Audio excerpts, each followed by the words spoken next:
Welcome to the Tech Egg. Don't get scrambled. Enjoy the video. You start by validating access and essentials so nothing blocks execution.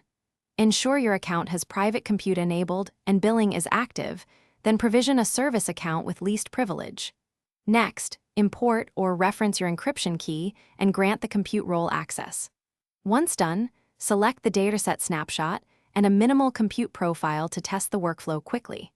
This reduces waste and surfaces permission issues early, making later steps smoother and faster. Now you configure the workload for secure execution and least exposure. Create the confidential VM or enclave and attach your encryption key so data remains protected in use. Make sure the compute image includes only needed libraries.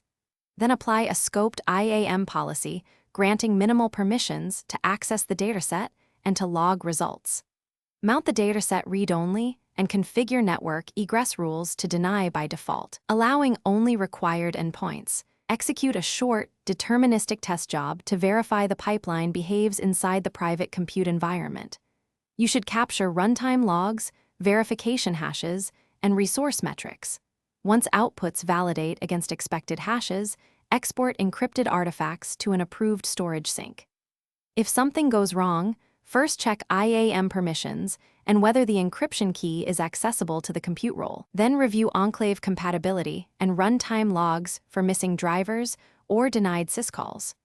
Rerun small tests after fixing each issue to confirm the solution.